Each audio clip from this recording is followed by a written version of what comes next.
Good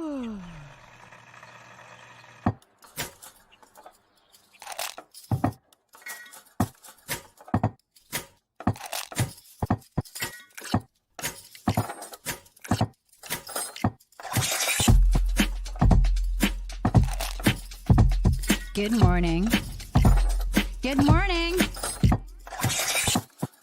Java Delight will uplift you. Stay tuned. The show is about to begin.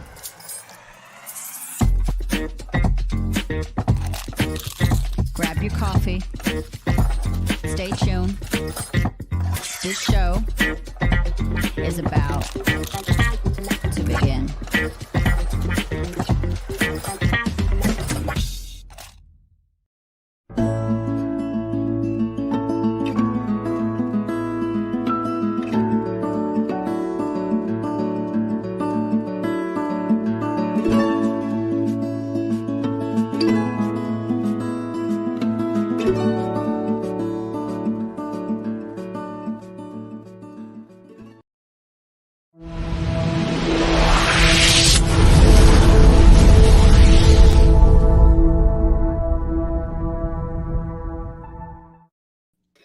Good morning, ladies and gentlemen, and thank you for tuning in to Java Delight. We are here to spread positivity, lift you up, and get your weekend going in a great way. I already see Mike Herzog I was hanging with till late last night. He is 10 o'clock. Where's everybody? I don't know. Gavin, where are you? Are you here? Yeah, I'm right outside of Cleveland in the Brook Park. I'm in Cleveland area. That's where I'm at. How are you? Where are you? I am at my house in my parents' basement where they lock me down and I get fed once a week, and every now and then I get to go out and play. Nice. You do like an MRE kind of thing once a week, just a whole bunch of calories in one meal? Yeah. Good morning, Austin, Texas, wherever you are. I don't see any comments for Austin, Texas. I don't know. I'm assuming Austin, Texas is right where it's always been. I know it moved. It's now in Canada. Is it? That's got to be a hell of a change for the people who lived in Austin, Texas. My sister, she moved there, and then they're like, screw this, we're sending you all to Canada. Nice. Fun. Fun facts about Cleveland, about Crouchers. I wonder how many people actually moved to Canada. That's a very American thing to say. When you're upset about something in America, we say, we're just gonna move to Canada. How many people actually do that? Mike is a comedian, and he always throws things at me that I haven't heard of, and then he does this, and I think it's like, oh, that makes sense. That made the joke end. That's good. Him and I got together last night, and we actually did something fun. He has one of those. Have you ever seen those race cars that like you're like, and they go they go like 100 miles an hour? Oh, the ones that go zoo, zoo, zoo, zoo. Yeah, not like like that. Yeah. Yeah, so it goes, his goes 70 miles an hour. Okay, the RC cars. Yes. He just made a comment about that too. That's funny. Right at the right I used to do the RC trucks with my dad. We would do like rock climbing competitions and stuff like that. His is, I don't think it's meant for rock climbing. I could be wrong. No, he has one of the race car ones, it sounds like. It does. It's fast. Yeah. And we were playing with it. He went out to Texas for his honeymoon, or Texas. I went to Austin. He went out to Vegas for his honeymoon, and him and his wife drove out there, and they bought this to play in the sand dunes. Okay. Yeah. And they just had so much fun, but he hit something and ended up needing a new piece. So he was fixing it last night. And we're out there playing, and he took me to his RC like Hobby Lobby shop type of thing. Yeah. Okay. And while I'm there, I find an empty one, like clear casing, and I bought it with the painting so that way we could make a Delight car and I put a GoPro on the top of it. Okay. I might still have some of the stuff, some of the tools in the basement from, I don't know if he sold them or not, all the RC equipment that he had, but yeah, no, people put like a lot of money into those, and they end up getting pretty expensive and pretty fast. Like the racer ones end up getting pretty fast. Like I said, I had rock climbing one, so it was built like just like a giant monster truck, basically, that I used to just do little obstacle courses and whatnot. That's pretty stinking cool. No, Yeah. his is fast. And yesterday, after fixing it, he went to drive it, and dude, he hit the gas, and he's like, "Nee," and then he floors it, and you hear the engine like a car go, Yeah. "Nee," and it shoots out. He does a turn, and then all of a sudden we hear, and I'm like, he looks at me, he goes, 70 miles per hour in the dirt is just dumb, but I own it. Yeah. So we hear it, and we hear metal. We both do, and we walk over to it, and we're looking at it. Apparently the lug nut wasn't tightened all the way, and it spun so fast it actually popped it off, and the tire rolled off.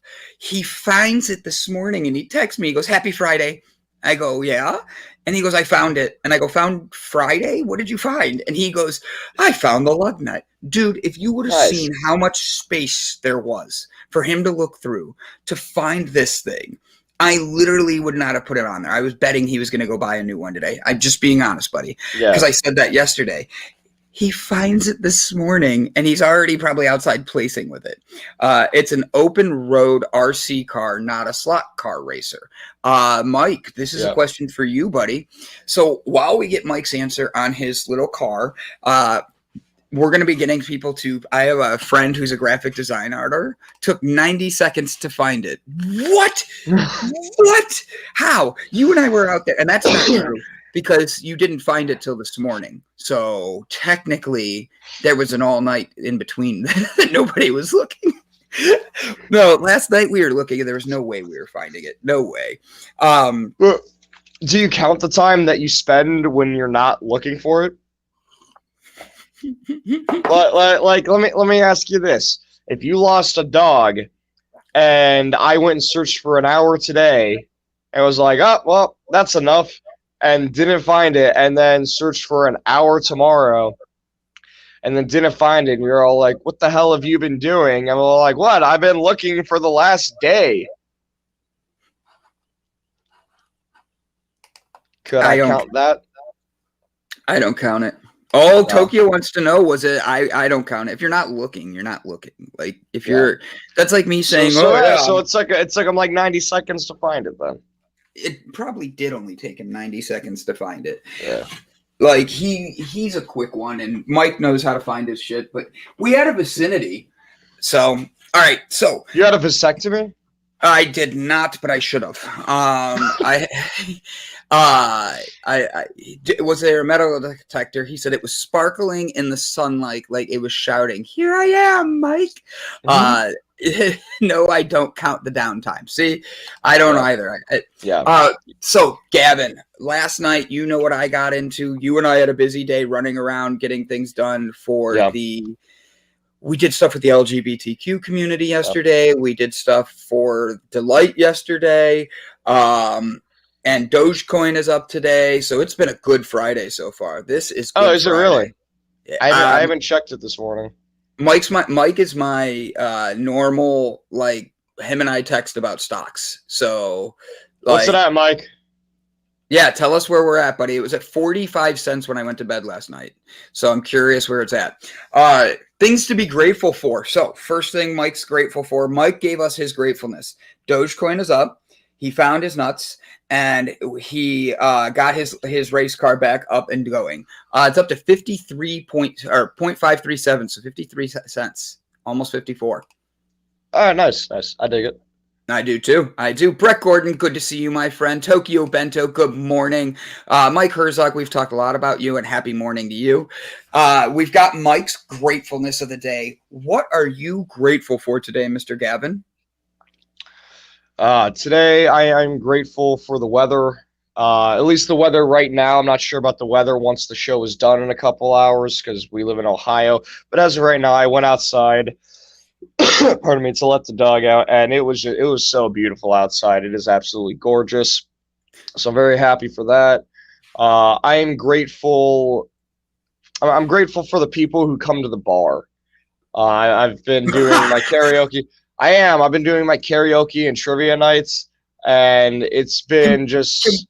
Can we elaborate on that? Because this week has had Christina, who talked about how she's a recovering alcoholic, and then we're talking about to our guest today, whose bio literally is talking about binge drinking, and you're like, I'm grateful for people who go to bars. Well, I was about to elaborate until you interrupted me. All right. I'm grateful for the people who come to the bars that I work at, because I do DJing and trivia nights. And when I go and do these nights and nobody is there, it's rather disappointing because I still do the shows. Yeah. That's something that nobody knows. I've done trivia shows where it's just me and the bartender before, and I keep the same enthusiasm like a jackass on stage the entire time. Like, all right, everybody, my name is DJ Gavin here. Like, I do the whole spiel and everything to just the bartender. Then that's what you're supposed to do. I love that you're doing that. I tell him, well, I'm still getting paid, so I might as well, you know. Do you know that we need to like tell everybody where you're going to be on some of these? Because truth be told, the Mike is right around the corner from you, and he does do karaoke, and he used to be a DJ, so he would have some fun. You two together is going to be a dangerous combo in my eyes. Yeah.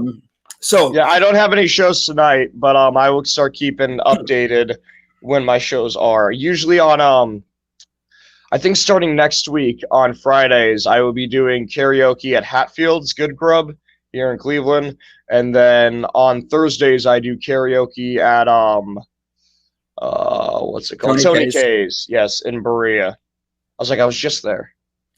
Only reason I remembered is Mike and I drove by it, and I knew you were already home when we drove by it. Like your night was already done. Yeah. So you made a comment about the weather. Just so you know, today's high is 65, and we are expecting sun all day. Just so you know, awesome. buddy, here in Cleveland. As for today, what I am grateful for, and then everybody start throwing what you're grateful for, what you're grateful for this weekend, what you're excited for. We have Bob coming up here in a little bit, don't we? Yeah. Yes, we do. We have Bob. Go ahead. I want to hear what you're going to say about Bob. You and Bob know each other from before. I'm still getting to know Bob. Oh, I just love having Bob on. He's very beautiful. So, in all honesty, he is probably one of the purest souls I know. Mm-hmm. Like just from, but that also makes me wonder about some of the stuff from like his past and everything. Like I want to know what made him, what it took to get him to be such a beautiful heart. Like what are the mistakes that he had to do? What are the losses that he had to endure? Because he really is a literal take my shirt off my back and give it to you kind of guy. He is the United States resident as well, which I think is a pretty awesome title to have. He lives across the U.S. The people are his family. That's pretty amazing. I agree. And that's the third thing I'm thankful for. I'm thankful for Bob Seymour. Ooh, that's a good one. That's a good one. I will give you that. So I'm very grateful today. I'm grateful that the weekend's here, but I'm grateful that we're going to get some more work done. I have a meeting after this at 1 o'clock that I'm super excited about, but I can't say anything about yet. But we might have a lot more good things coming very soon with the Delight Network on top of everything else Gavin and I have been working on this afternoon. My team and I are sitting down to talk about more stuff, and I get to start delegating and handing things off that I've been working on, and it's going to be fun to help bring people in and adapt to their new roles. I just wanted to cheer myself there. That's why I burped. Excuse me. But I'm grateful for the fact that the weekend is here. It doesn't mean I'm going to rest. It means my team and I are going to be ready for next week. We're pushing through to new boundaries and getting ready. I'm excited and grateful for my mom, and I mean that because she's downstairs watching the show right now, and she's literally just been an angel. She focuses on herself a lot lately, which is what's needed, and I love seeing my mom grow.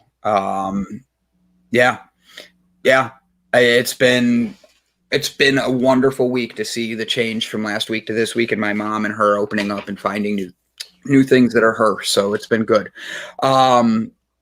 We're actually going to be doing something with Bob today, aren't we, buddy? Yes.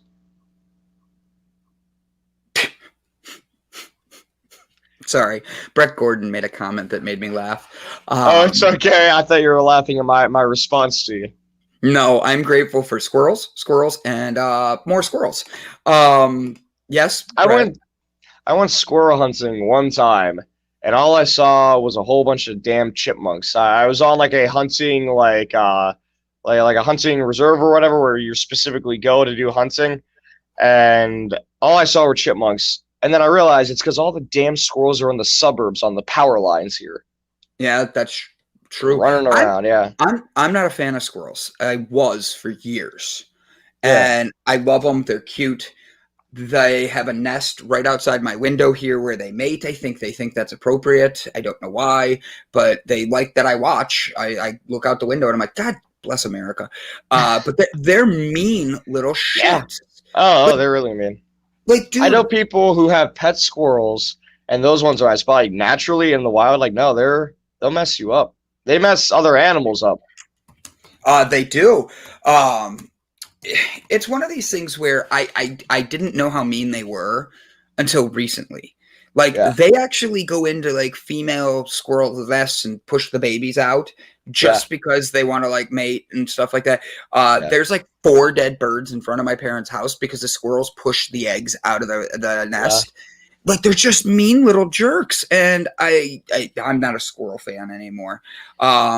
Yes, we already knew that, Mr. Brett. Like I chase them all day long. That's hilarious. I mean, Uh, but you can't just demonize squirrels. Like, in all honesty, I there's a can. lot of animals. Well, you can't just demonize them. Like demonize just squirrels. There's a lot of animals that are pretty horrendous in the way they behave. Like a lot of animals kill baby animals for either food or like their own children even for like food. Or a weird one to me, but kind of makes sense, is a lot of animals will kill their young. Like the father will kill the young males because they see it as future competition. My dad would killed me years ago.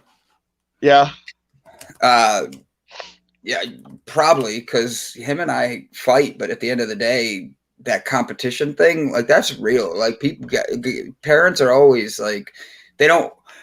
Parents do the best they can. Kids do the best they can, but parents are the ones that don't like when their kids start to grow up. They don't like seeing their kids actually be able to help them with things and all that. I think they yeah. are excited, but they don't really want it because it means they have to accept growing up as I well. can't wait to fight my kids. Like if I have a son, I can't wait till he's old enough to like really start knocking him around. Yeah.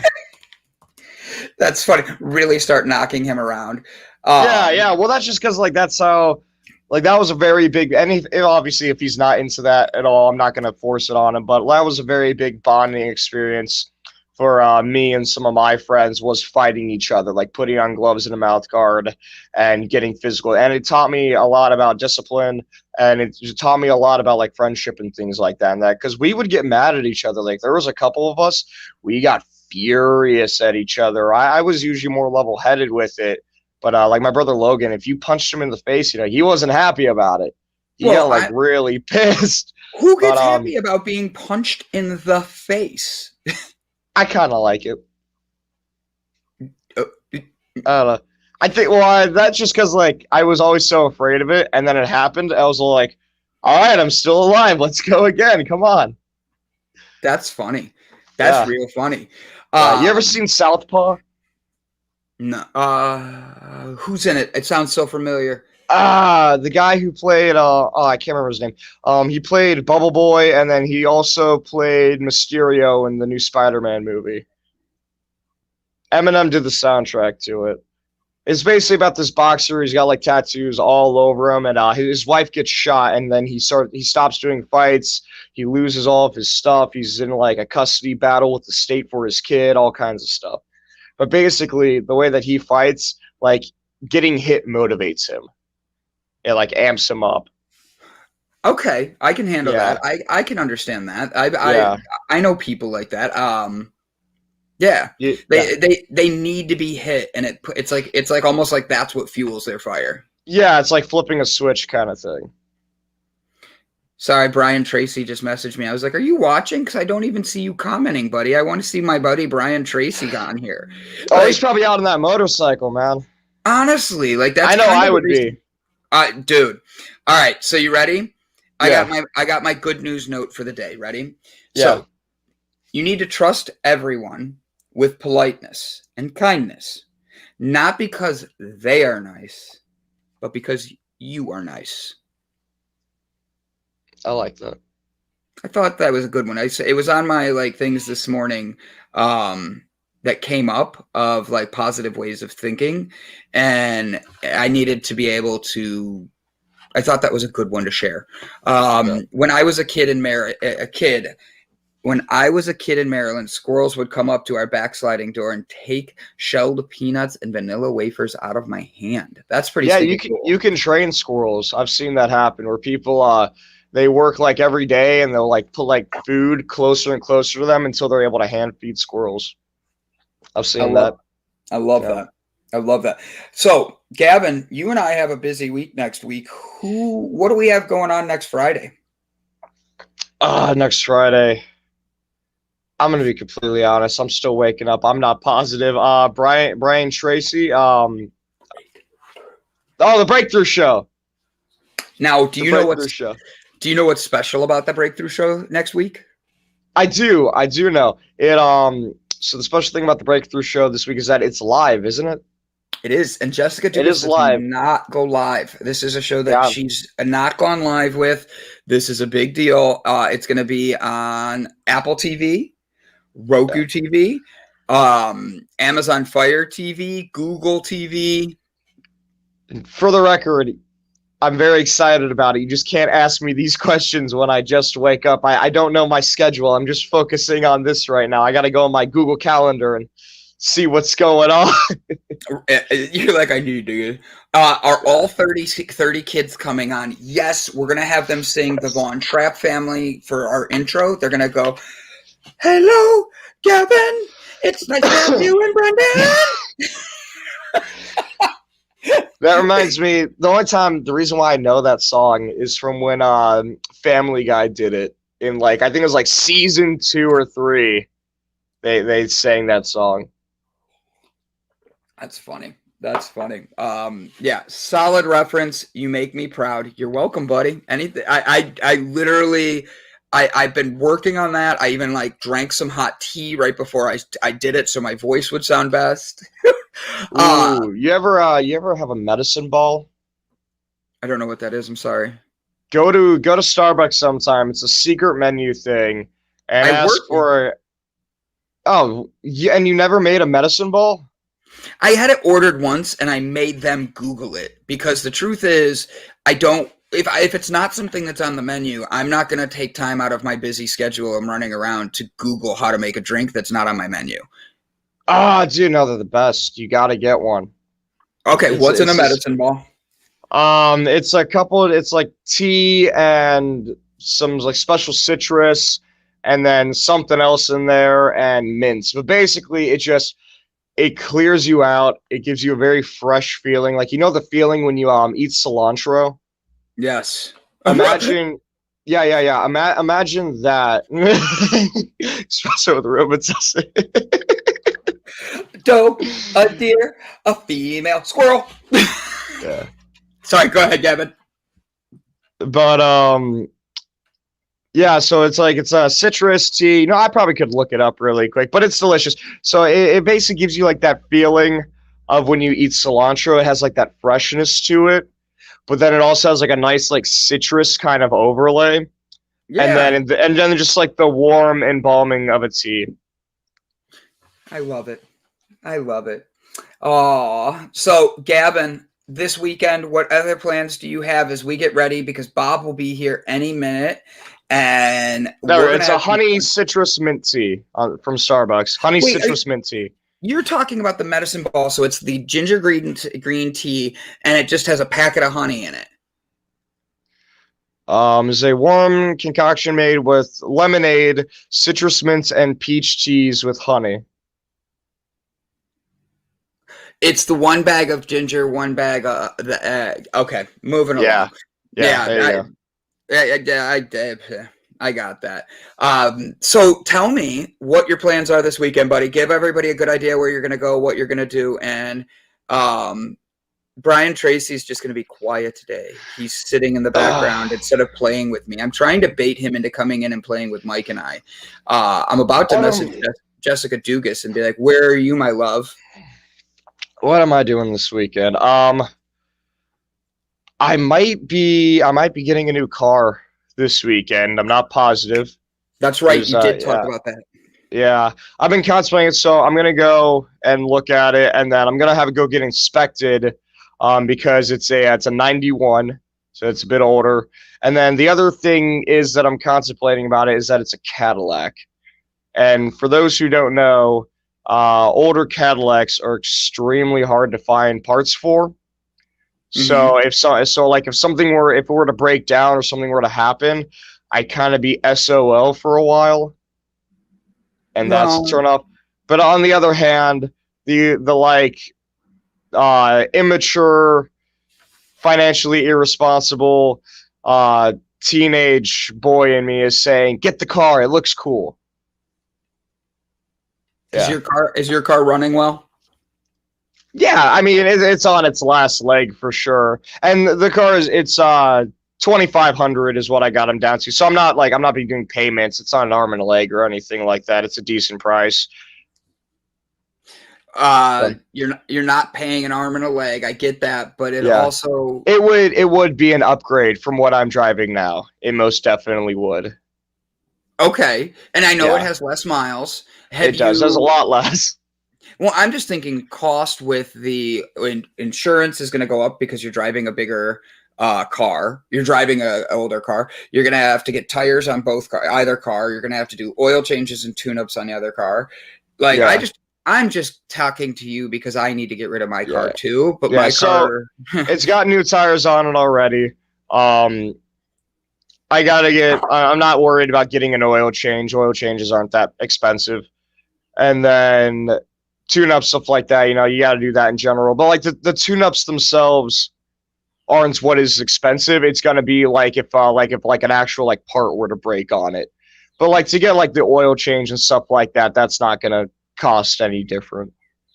Okay, I thought the oil changes needed a special oil. Not that I'm aware of for this car. It might be because it's older, but whatever. Maybe. My car's a 98 right now. That's the weird thing. This is a 91. It's 7 years younger or older than it's 7 years older than my car, but has I think 2/3 of the miles. Really? Yeah. Well, I've also put a disgusting amount of miles on my car in the past 3 years that I've had it. I like how you put that. I put a disgusting amount of miles on my car. How long have you had your car? I've had it since I was 18, so 3 years. And I've put probably close to 70,000 miles on it. Wow. Okay, so you have put some miles on it. Yeah, I put an offensive amount of miles on that car. That's funny. Yeah, between 50 and 70, I'd say. All right, buddy. Let's play a game because Bob's going to be here any minute, and we can bring him into the game. You've been working on some trivia for us, and I'm excited to have you play a little bit of a game and try to see if the audience can beat us. And I am not allowed to use my phone. I'm not allowed to cheat. I'm not allowed to anything. What I'm doing is literally putting everything down. Ohio does the DMV increase your registration amount as your car ages. So they do it differently here. In Ohio, you have to get your e-check, and it's one of the last states that are doing it. And you have to have it. It depends which county you're in. Do you know what two counties do it? Our county for one. Cuyahoga. Yeah. And then I don't know the other one. Those are the only two. Those two are the only two counties in all of Ohio that you need to have it done. So you literally could move 5 miles south. That's it. And you would be in an entirely different county and you wouldn't have to be doing it. All right, well, I'll just register my car in my grandmother's address then because she lives in Wayne County. And then I don't need to worry about it. I love it. I love it.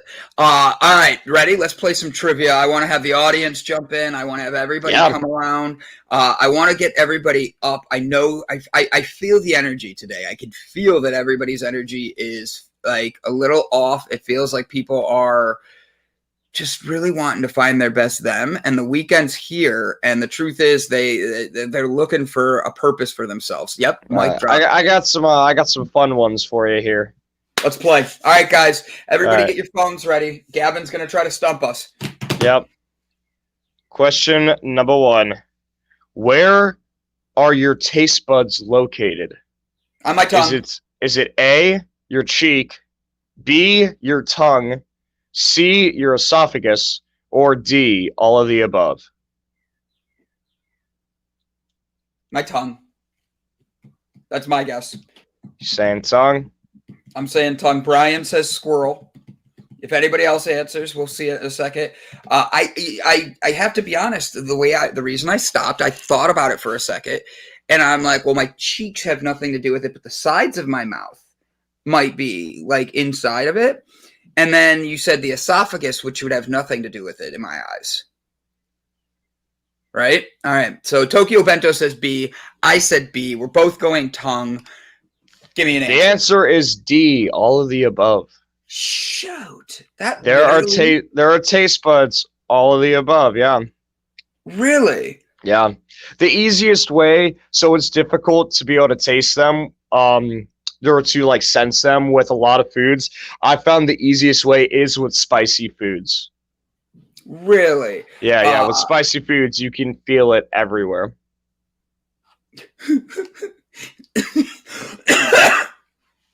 That caught me off guard. Good morning, Sherry McQueen. We are so grateful you are here. We're hoping you're having a good one. All right, Gavin, question 2. How many brains does a stegosaurus have? Is it A, 2, B, 3, C, 1, or D, 0? How many brains does a stegosaurus have?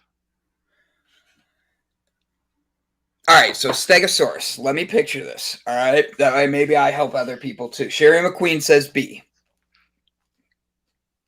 I say that a stegosaurus, they're the big ones with the bump on the top of their head, right? Yeah, they're the ones with all the plates coming out of their back, and then they have the spikes on their tail. That's a Mormon joke that made me laugh. Touche. So I would say, oh man, I want to say 2. I really do. Like everybody else is saying, I'm going to say 2. Teach us, Gavin. Oh, it's scientist. It's 1. Well, like every other thing, it's only 1 brain. It makes sense that it would only be 1. Yeah, but it wasn't a very hyper intelligent being. But I do love this question because it does trip you up like that. It's because they're so big. I'm thinking, do they have like a mild case of a second brain somewhere where like they're able to control their tails and stuff? I don't know. Like I was just thinking of that. All right, give me another one. We're all sitting here like jacked up, excited. Yes. One sec. I'm messaging Bob Seymour. So am I. I sent him the link. I know he says he's backstage, but I think he might be like backstage, like before he actually enters the show. But I sent him a link where all he has to do is tap it. Well, no, you still have to hit enter. You still have to enter studio. All right, that's what I'm thinking. All right, give me which question? Let's see. Tokyo Bento with the mic drop. You ready? Cows have more than one stomach. Yeah, they don't have more than 1 brain though. Yeah, no, but you guys are messaging each other. We're really not. I swear. No, we're really. I swear. No, we're trying to message Bob Seymour. We're trying to get our guest here. Yeah, we're both looking for him, and neither of us are seeing him. I like when he gets the answers wrong. In all honesty, I follow Tokyo Bento's lead. I wait for him or Mike to write an answer, and I'm like, yeah, I'm gonna cheat off them. Let's see. All right, Gavin's getting us a good one. Here we go. Yeah. How often does Halley's Comet pass Earth? Is it A, 114 years, B, 76 years, C, 35 years, or D, 92 years? Can you repeat the question? Halley's How, Comet. How often does Halley's Comet pass Earth? Is it A, 114 years, B, 76 years, C, 35 years, or D, 92 years?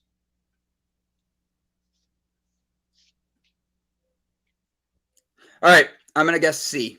I got last time was 1986, so Tokyo Bento says D. How often does Brandon pass gas? Honestly, at least once an hour. Like I gotta like keep my tank going. You know.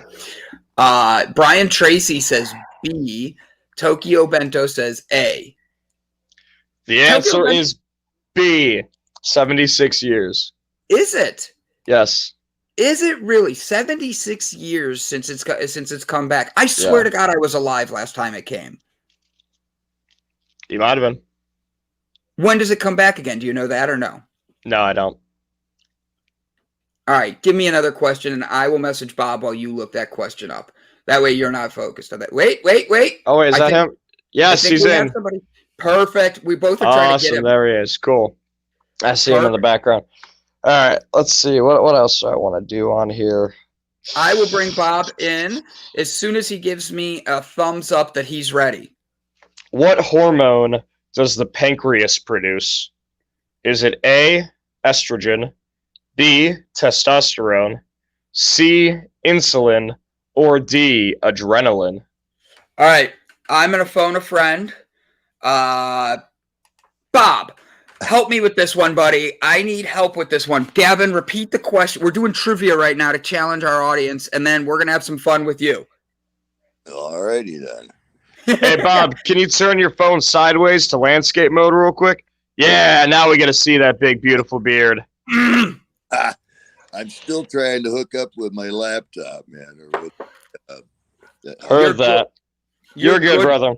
Where are you at while Gavin reads? Gavin's going to read the question. You tell us where you're at right now, and then we're going to answer this because I need to phone a friend. I don't know this answer. Well, right now I'm at my rocket scientist friend Robert in Longmont. I don't know if you can see there. That's my view this morning. Oh, good God! Yeah, I'm just sitting here looking at the Rocky Mountains, man. That's beautiful. Oh, that is amazing. It's good. Love it. So, all right. Question, brother. Guy, the question is, what hormone does the pancreas produce? Is it A, estrogen, B, testosterone, C, insulin, or D, adrenaline? I gotta go with insulin. Going insulin. Brett in the comments section also says insulin. Was that C? Yeah, C is insulin. We have a whole bunch of C's here. I have a bunch of C's. And then Halley's Comet, last seen 1986, will be visible again in 1961. Jaybird, thank you. All right, Gavin, I'm going insulin as well. The answer is C, insulin. Ooh, Sherry McQueen got it right. Great job, everybody. Yeah. Great job. So, Bob, we're going to start playing with you now. We're going to have some fun with you. You are traveling, you are doing good things, and Gavin and I started talking this week. We want to do something for you to help you spread joy and positivity. Okay? Yeah. All right, so here's what we're going to do, and we're announcing this on air. Gavin and I do everything for free. We want this to be a product of being able to help people and spread positivity and joy. So on Fridays, we're going to have Patreon, a way where people can donate money for when you're on, and the money's going to go for you to be out in public and help give it out to others. That way it's not like we're buying clothes, we're not buying food. I mean, you can buy food, but like you inspired us last week to literally want to give more out to get people. Your socks were such an inspirational story. Like for real, I told it like 3 times this week on different podcasts. you are an inspiration and we need to have more people like you. But the only way we get more people like you is having everybody that's watching be able to participate and spread good as well. And so we want to start getting a Patreon together that's going to be a fundraising effort to help bring you more ways of helping others and spreading the delight you bring. Yep. So if you're out at like a restaurant or something and you see like a single mother with some kids, buy their meal for them. Yeah. Yeah, if you see a homeless guy, you want to go get some, give him some more of your clothing. Now you have money to replace that clothing, stuff like that, man. Man, I appreciate that, guys. Yeah, and to tell you. Yeah, it'll start small, but it'll definitely keep building up as you keep doing what you're doing, man, and we keep doing what we're doing. Well, I really appreciate that, man. I do what I do. About 800, I'm close to 900. Like, anything will help me. See, what we want to do is keep you coming on Fridays, showing what you're doing and how you're bringing positivity. We're going to start planning more with you to be able to have it know, like, all right, Bob's going to be heading somewhere. We don't know where, but when he gets there, he has $200 is just an example I'm going to use. And he's going to go into a restaurant this week and he's going to go buy a bunch of people dinners or lunches and stuff like that and not tell anybody. He's literally just going to buy it and be able to spread positivity and keep moving along. And we're going to help you do everything that you already do and make it where the world is good people giving back to good people. And I love what you do. So, Bob, what you been up to this week, buddy? A lot. Talk to us. Running away from the snow mostly, man. I woke up, I think it was Monday morning down at the ranch and was back Saturday, but there was a pretty major plumbing problem that kept me there. And then Sunday morning it started raining, and Monday it snowed, and Tuesday it snowed. So Wednesday I jumped on a scooter and hauled ass out of Elizabeth and Longmont. But I did quite a lot, actually. Mostly one-on-one counseling type stuff. I got friends with cancer that I prayed for. The one girl with brain cancer, and yesterday was like a crazy day. I went up to the Harley dealership and ran into. I can't go anywhere around here without running into people I know, but had some friends come down from Wyoming and meet up, and hey, it's just been a regular week, man. I don't go looking for anything. It's just doors open and I walk through them, man. I don't know. I feel like that's how a lot of life is. Like if you actively go searching for some things, you never find them. But for whatever reason, when you don't look for them, the greatest things kind of come to you. I just, whenever I go into any place, I'm always kind of trying to be aware. Like I know everybody's walked into a room or crossed the street or something, and you felt something weird. You know, there's something on here.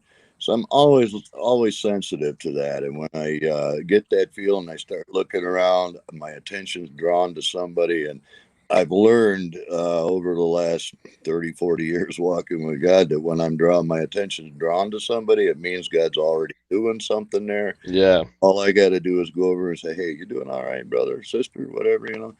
I mean, the opportunities are like everywhere if we're aware of our surroundings and the people around us and just have that compassionate heart to want to be able to help people out, man. It's just, like I said, I don't go looking for this stuff. It just happened. In fact, Brian Tracy, the day I met him, it was 2016. I was leaving Sturgis. I stopped for gas, got a message from him. I didn't know him from Adam. He just sent me a message and said, hey, brother, I'm stuck up in Fargo, North Dakota for like 3 days waiting for a load. If you come up, I'll buy you dinner. So I was like, it's only 600 miles. I'll see you tonight, you know.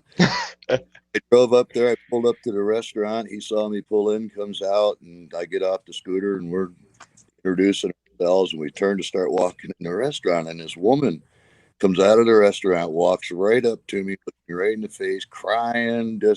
She was a mess. She got a call that her sister got busted for crack or something, and her children were in child protective custody, and had to go. I mean, she was a mess. So I let her go through and talk, you know, whatever. And I asked her the kids' names, and she told me. I asked her name, she told me, and I told her I'd pray for the kids, and asked her if I could pray for her, and she was like, "Oh yeah, you know." So I laid hands on her and I just started praying for her right there. She hugged me, kissed me, thanked me, and got in her car and drove away. And Brian looks at me and said, "Who is that?" I said, "I ain't got a freaking clue, brother." Oh, excuse me. No idea who he is, but and he looked at me and said, "Dude, you're a freaking gospel magnet, man." But Oh my God. that stuff happens to me all the time. And you can ask Brian. I had never met him before. I don't know. I've never been in Fargo, and I mean that stuff happens to me all the time. Wow. I don't know, man. It's been, I love it. All right. So Brian Tracy gives the best hugs. I've hugged him only once in my life, and he picked me up, and not many people pick me up. I'm usually the one doing the picking up. Yeah. Tell me what your favorite Brian Tracy story is. I just think he's such an amazing human. I love to uplift people, and you are an uplifting guy. And I know Brian's been really doing a lot of work lately, and he's been running a lot of places. So giving him an encouraging word. Tell me your favorite Brian Tracy story. well, the last time I met him, I've got friends in Kansas City, and I was leaving, and he was I think it was Salina, maybe. So we arranged to meet and have breakfast. So we talked for quite a little while. I met up with, we had a good time. And we got ready to, we pulled out. He was pointing out his truck to me, and there were like 100 trucks in the parking lot. And he pointed over in the direction. Well, I saw the wrong truck, I guess. We got going down the road, or I left. I thought he had already was behind me. So I was going real slow for a while. So I said, "Hell," and I twisted the throttle, and I came up on this truck. Really weird looking rig on the back, like a whole piping system. I looked out as I went by, and I thought, that's really weird. But it was Brian. I had no idea. Took a picture of me as I passed him on the scooter. So, but no, I love Brian. I've only met with him the one time there in North Dakota, that weird meeting with that lady, and then that time in the truck stop's the only time we've actually been together. So, but he is a good brother. We keep in contact quite a bit, message back and forth and whatnot. He's just a good brother, man. I love that. I love that. All right, Gavin, what's your Brian Tracy story? I don't have one yet. He's been doing a phenomenal job with getting me these interviews for Between the Notes, though. I must say that, you know, I had a show that was scheduled that ended up being canceled, and he was like, "Oh, well, let me see if I can get this other band."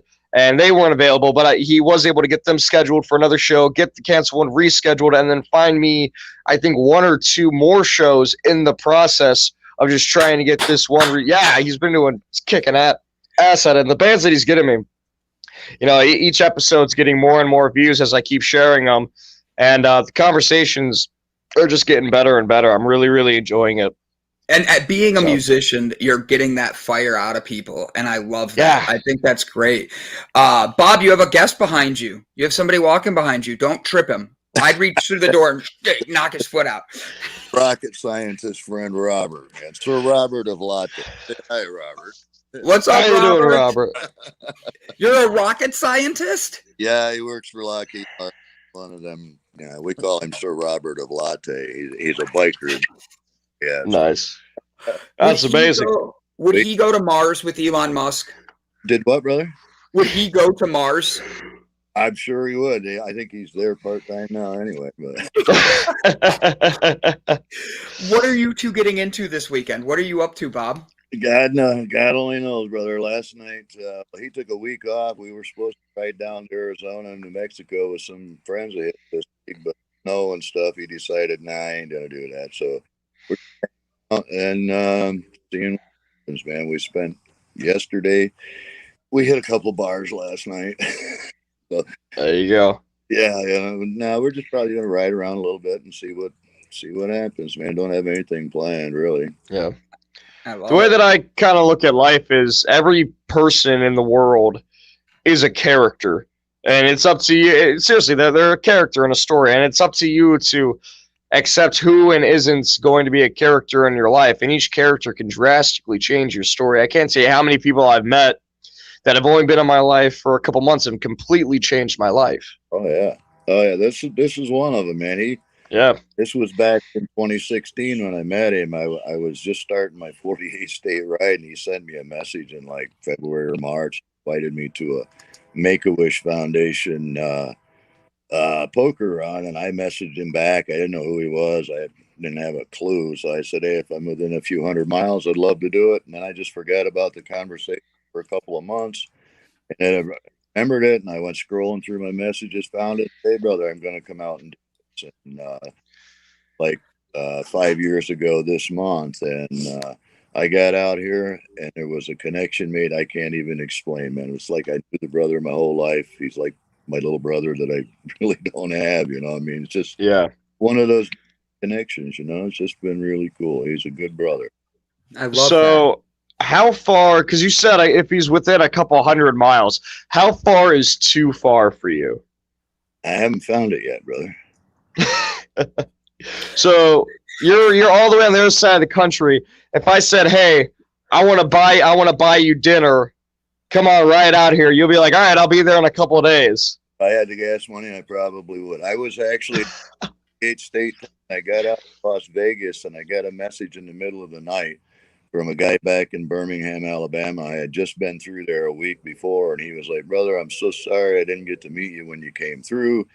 And he said something like, "Man, you're on my bucket list." And then we got to talking, and he told me he got bone and lung cancer. So I said, "Oh, what the hell? It's only 2,000 miles, and this 48 states are still going to be." So I turned around and I rode all the way back to Birmingham, spent 2 days or 3 days with the brother. The last day there, the chemo was wearing off a little bit, and he felt okay. Pulled his scooter out of the garage, out of his garage, and him and I went right. But yeah, Yeah. like, you know what? You don't have like a specific destination though, do you? With No, this ride and everything. So that kind of makes it easier to know that you're just riding around everywhere, but you don't have an actual destination. It's nothing but a journey for you. sometimes, you know, I mean, like I had the destination, I had a direction. I generally have a direction I'm going and a destination, but I'm flexible and I learned to walk. Yeah. I try to live by the saying, you know, blessed are the flexible, for they shall bend but not break. You know, Mhm. Yeah. I've been Yeah. bent so many times, but it don't matter, you know. I mean, my whole thing is about trying to help people. I don't care if it takes 2,000 miles or 2 miles. I'll do what I can do. If I got to get there, I'm going. I That's love that. amazing. He's such a good energy. Like I'm sitting here just staring at Bob, like absorbing his energy and how great he really is and the good that he's doing. And he doesn't even Yeah. see it. That is what you're supposed to be in, no matter what religion you want to go with, you're supposed to let the energy of you flow through. And Bob lives his energy. And I Yeah. love that he just gives back all over the country like this. You're an amazing human, and I'm grateful you get to be with us, but Bob, like I'm grateful I get to see you every week. It's, Here. Yeah. uh, Sherry McQueen put up, "It's an impossible or it's an unexplainable feeling riding. It's like you're a free bird." Yeah, it is. Yeah. You can go ride these mountains and age and see them and everything, but it isn't the same as it is on a scooter. You get the smells. Some of them not too pleasant when you ride by a dead pig or something. Yeah. Oh, when you ride by roadkill, you really smell it. I found that out the hard way. You got really? throttle. Yeah. Yeah. Can you explain to me what a poker run is? Well, yeah, it's a way to raise charity. You know, you get a bunch of scooters together. Everybody puts in like whatever the entrance fee is, usually 15, $20 for the bike, and if you got a rider, another $10, $15 for that, and they've got a charity or something they're organizing. So they get 5 bars, and you go into each bar. They give you a little sheet of paper. You go into each bar, draw a card out of the deck, and they write that down. And then at the end of the event, whoever ends up with the best hand wins whatever the pot is on it. You know, it's a great way to raise money. It's fun and gets Yeah. together. It's just really a great way to raise. Have you noticed with COVID and last year everything was shut down and all that? Have you noticed that people are starting to get their events back up and poker runs are starting to go? Yeah, I just did one 2 weeks ago. We had a out here that went down pretty hard scooter 2 months ago, and is he's crippled now. His legs are out of the chair. So we did right how much we raised. I'm sure it was several $1,000s. The Nice. packed. I mean, it was incredible. But yeah, it's opening up. I never gave a damn about those stupid COVID. It didn't pull me down at all. I didn't. I mean, you're a nomad, so you really couldn't. Like, they're like, "Oh, stay home." Like, what do they want you to do? Sit on his bike. Yeah, you are home wherever you put your hat. Yeah. No, it just was all nonsense, man. I wasn't buying. Still not buying. I'm just living. Yeah. You should come to Ohio. If you get the shot in Ohio, you get registered for $1 million prize. Oh, really? Apparently, Yeah. that's what they're doing now. Like, for real. It's only for a few more months. Everybody in the next few months who gets a shot, if you've already gotten the shot, your name goes in the drawing. But if you haven't gotten the shot, you don't get to register for that. If the shot comes in a little glass like that and it's brown and it comes out of a bottle. Yeah. It has to be brown. It can't be like clear. You wouldn't do a clear liquor, a clear shot. I might, but the only shot I'm interested in is going to make me feel good when I'm done. Yeah. I love you, buddy. Bob, this weekend, are you staying at your rocket scientist friend's house, or are you going to be traveling? Well, I may go up to Greeley. I've got on that poker run last week. I got another really good friend out here. Girlfriend wanted a poker run the other day, and they were behind on their up to him. Let's go get our Americas while we're still here. So I'm probably going to go up there at some point, maybe this weekend, and work out some details and see what happens there. I got to go to Florida.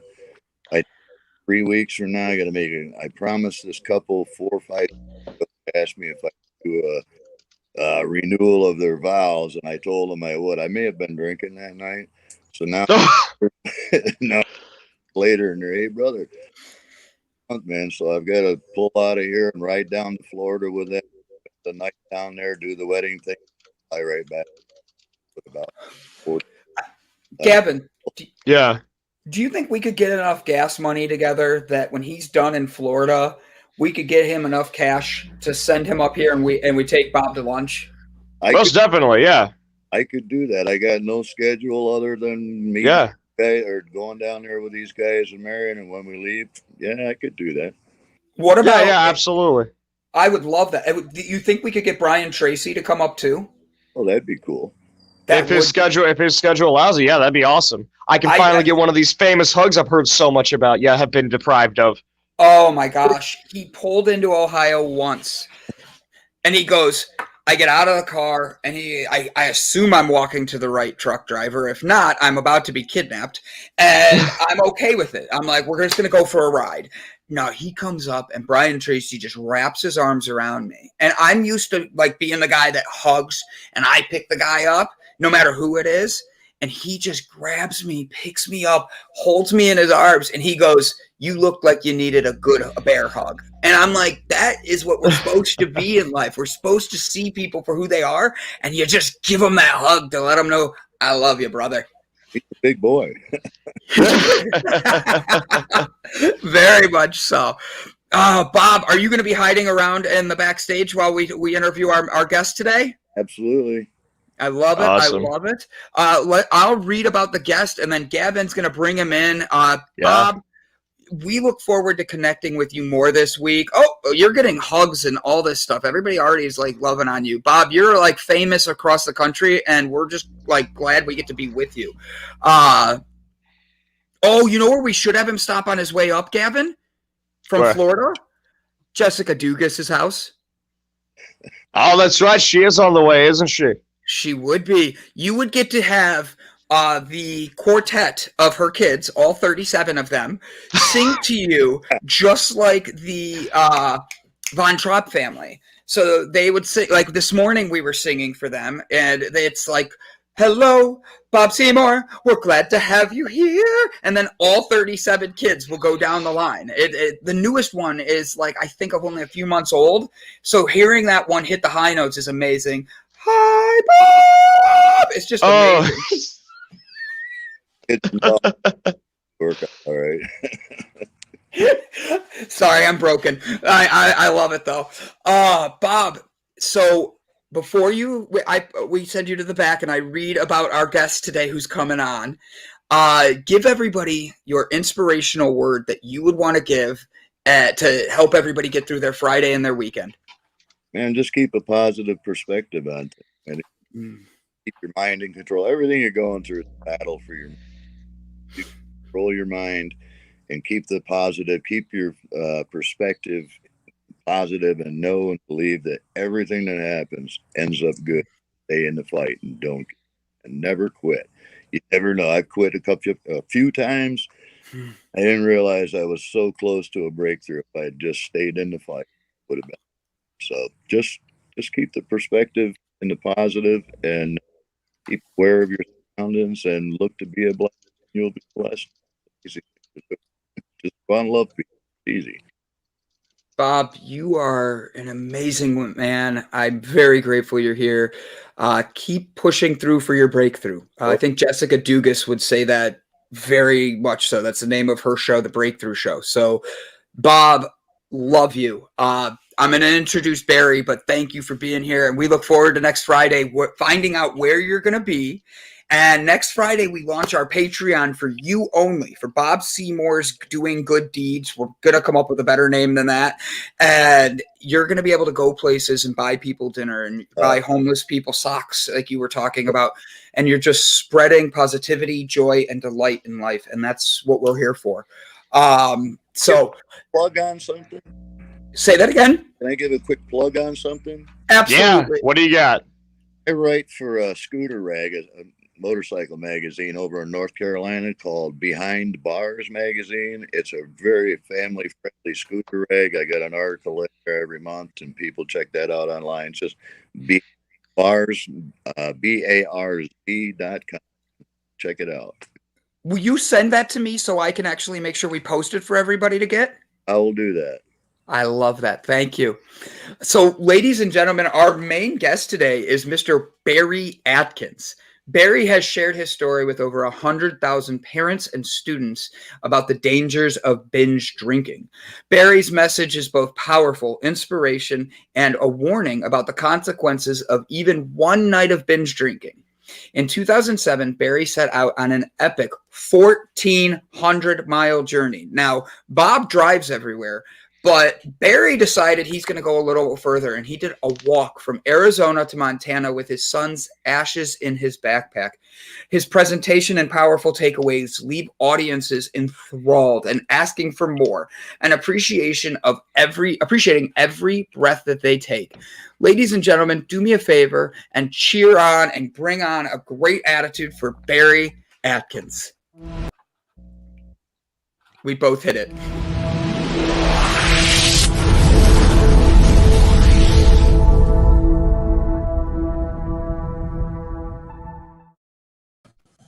I thought you said that I was going to bring him in. I'm sitting here. I'm like, all right, he didn't hit it. I'll hit it now. And then I'm like, all right, never mind. I'll just stop touching things.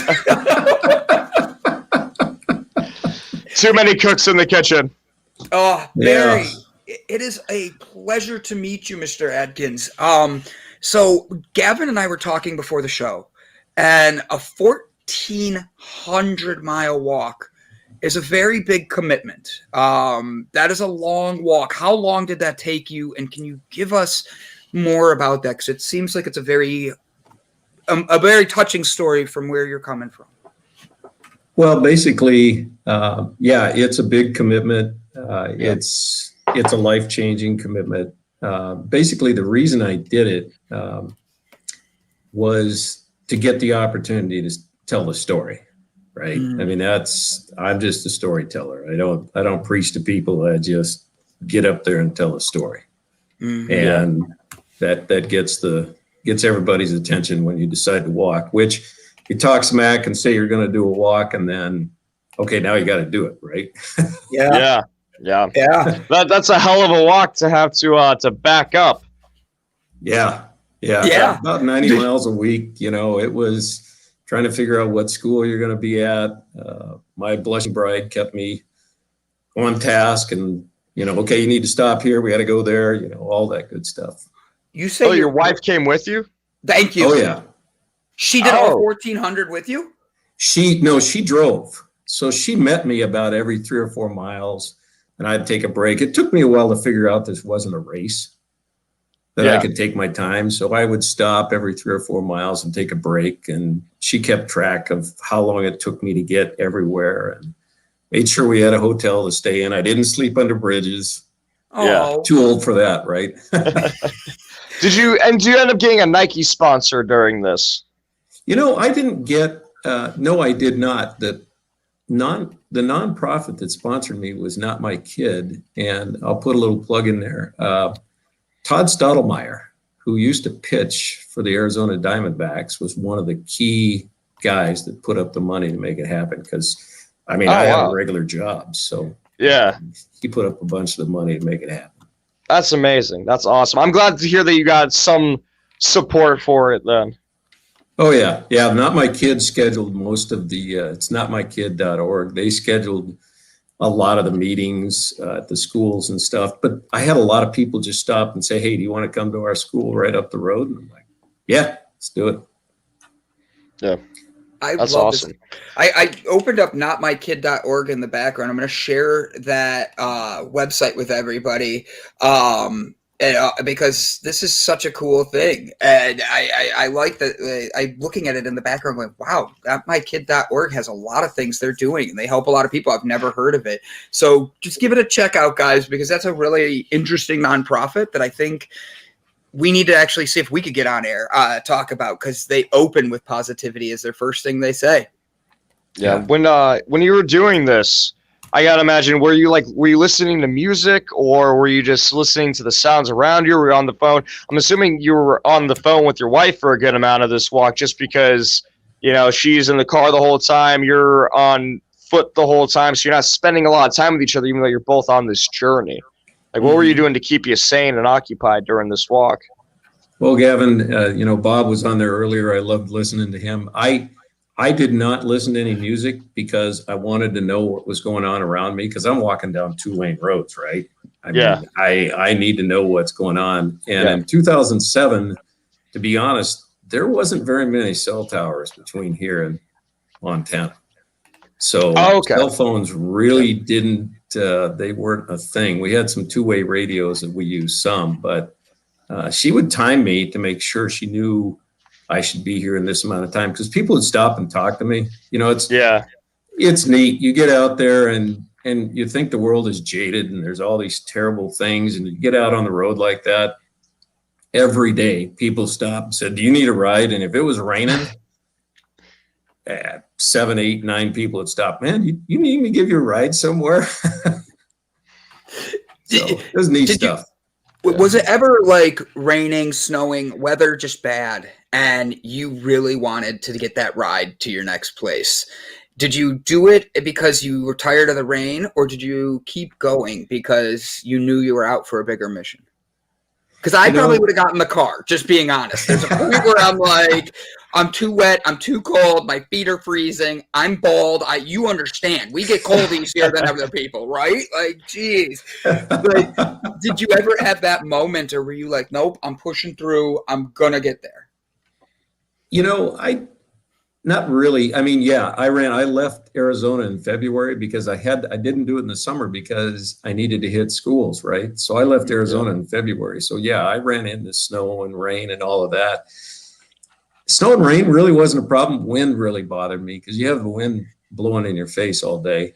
But, it's kind of interesting. I just had this conversation last night because I spoke last night. And one of the things, you can't think about the 1,400 miles. Okay. When you're out there, you have to think about getting to the next place you're going to take a break, because I was, if you're familiar with Arizona at all, I wasn't even to Flagstaff yet. And there's a lot of hills between Phoenix and Flagstaff, a lot of hills. And I was just whipped. And I kept thinking about, I still got 1,200 miles to go. But I started thinking about just getting to the next step. right? Get me to the next stopping point, because, and it's kind of a thing about life too, right? You look too far ahead, you think, well, I'm never going to get there, right? Okay, but I'm going to go to the next place and take a break and see what happens. Yeah. I agree. That's an amazing life lesson. Now you go to these schools and you talk about binge drinking. If you could tell us a little bit about what you're teaching and how you're teaching this. I'm going to pull your website up so everybody can see as well. I want to hear about your message and how you got into this, because I love that you're bringing a inspirational, heartfelt message to. We've had people on this week that have talked about how they used to be alcoholics and how they've had problems with stuff. We've had a bunch of people talk about their breakthrough to get to their next them. This is you doing Kevin's last walk, as you said. Your son, correct? Yes. Yeah, that's the way we named it. That was, we had to come up with a name, right? Again, there's all these things you have to figure out. I mean, it's easy to talk smack about it, but now you got to do all of these things. Really, I've learned through the years to just tell the story. Don't preach to people. In fact, as I learned these life lessons, I still speak at high schools. And I had another speaker once tell me, and this is going to sound a little mean, but he said, "You're too old to speak at schools." And you think, well, that's not a very nice thing to say. But what I learned from that is I need to address that up front, right? Yeah. So the first thing I tell people is, I'm not here to tell you how to live your life. I'm just here to tell you a story. Yeah. And as I tell that story, I want you to think about, what do you want your story to be?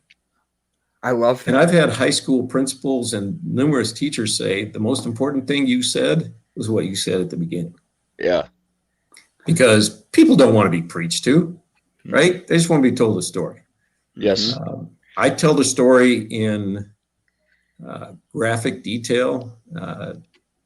I can tell you I've been in auditoriums with 1,000 kids and you can hear a pin drop because everybody knows what's coming.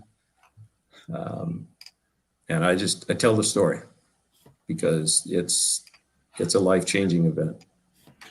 That's absolutely amazing. And I do agree that is probably the best thing that you say at the beginning, though I have yet to hear the story, is telling especially younger people, younger generations, like teenagers, so they're very rebellious.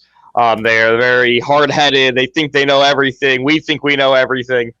To tell them, I'm not here to tell you how to live your life. That's really important because that captures their perspective and thinking, okay, now I want to listen to this person because they understand me. I can relate to them in a sense. However, I think that guy saying that you were too old, I think that's complete bullshit. I think absolutely. Seriously, the older you are, if anything, you should be the one speaking because you have all this wealth of knowledge and experience. You know, you have all this stuff that you have so much more life behind you that you're able to share on these stories. The elderly people are sure. I'm not calling you elderly, but elderly people. I'm people who are older. No, I got you. I got you, me Barry. I got you, Barry. Don't worry. That was so wrong calling us old like that. He called you old. I heard it. You know. No, go ahead, Gavin. I'm sorry, buddy.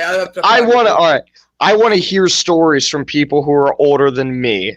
That's what I want. I want to hear how they've overcome experience because not only did they experience it, but they did get over it. And them telling me that story is living, breathing proof that it is possible to get over whatever the issue is. It is possible to persevere past that. So I think the "you're too old" thing is complete bullshit.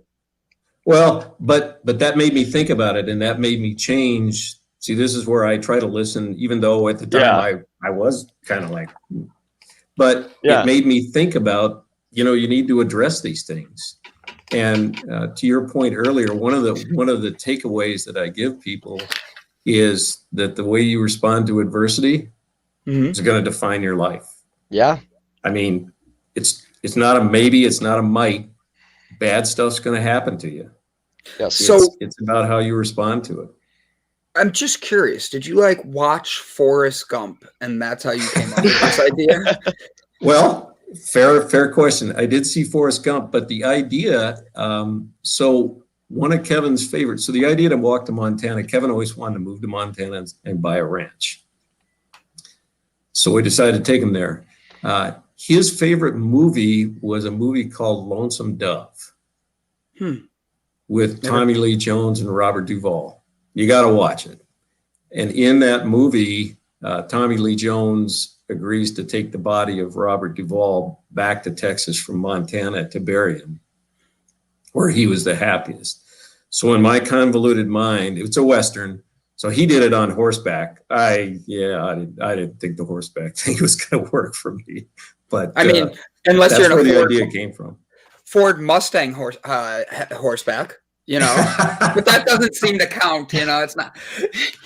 One of the most common questions I get from kids is, "Did you walk back?" And I'm like, "No, I did not." That's a good question. That was going to be my next question. So, how was the walk home? Like, now, doing this journey, you've learned a lot about life. You already said how you started it and you had to learn that it wasn't a race. You need to take your time. How has this influenced the rest of your life? Because it's been a point for you for where you're taking these walks, you're being a motivational speaker, you're inspiring the next generation, and you're not letting people like Gavin tell you you're old. So at this point, I'm not letting that one go today. But that's fine.